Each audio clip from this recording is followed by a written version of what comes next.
Secret എന്നൊക്കെ പറഞ്ഞാൽ എന്താ ഇപ്പൊ തന്നെ മുടി വളരുന്ന ഞാൻ എന്റെ മുടി വെട്ടി മറ്റേ ക്യാൻസർ ക്യാൻസർ പേഷ്യന്റിന് കൊടുക്കാൻ പോകുന്നുണ്ട്.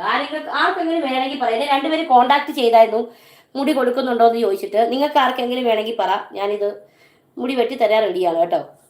ആരെങ്കിലും ഒരുപാട് മുടിയില്ലാത്ത ആൾക്കാരുണ്ട്, അപ്പോൾ മുടിയില്ലാത്ത ആൾക്കാർക്ക് വേണ്ടി ഞാൻ ഡൊണേറ്റ് ചെയ്യാൻ നിൽക്കുകയാണ് എൻ്റെ മുടി. ആരെങ്കിലും ഉണ്ടെങ്കിൽ പറയും. ആരെങ്കിലും ഉണ്ടെങ്കിൽ പറഞ്ഞു. എനിക്ക് എൻ്റെ ഇൻസ്റ്റാഗ്രാം നിമിഷ ബിജു എന്നാണ്, അവിടേക്ക് മെസ്സേജ് അയച്ചാൽ മതി. ഞാൻ എൻ്റെ മുടി ഈ ഒരു സന്തോഷത്തിൽ ഇതെനിക്ക് ഭയങ്കര വിഷമമായിരുന്നു കേട്ടോ, ഉള്ള കാര്യം പറയാമല്ലോ. ഈ ഒരു സന്തോഷത്തിൽ ഞാൻ എൻ്റെ മുടി മുറിക്കാൻ തീരുമാനിച്ചു. അപ്പം ആ ഒരു ഇത് ആർക്കെങ്കിലും ഉപകാരമാവട്ടെ. വെറുതെ മുടി ഞാൻ ഇതിനെ കൊണ്ട് മുറിച്ച് കളയുന്നത്. അപ്പോൾ ആർക്കെങ്കിലും ഉപകാരമാവുകയാണെങ്കിൽ ഉപകാരമാവട്ടെ. ഞാനിത് ക്യാൻസർ പേഷ്യൻറ്റിന് നൽകാൻ തീരുമാനിച്ചിരിക്കുന്നു. ആർക്കെങ്കിലും വേണമെങ്കിൽ പറ. എന്നെ ഒന്ന് രണ്ട് പേര് നമ്മുടെ ഇവിടെ എന്താ പറയുക, കൂത്താട്ടുകുളം അവിടെയുള്ള ഒന്ന് രണ്ട് പേര് എനിക്ക് മെസ്സേജ് അയച്ചിട്ടുണ്ടായിരുന്നു.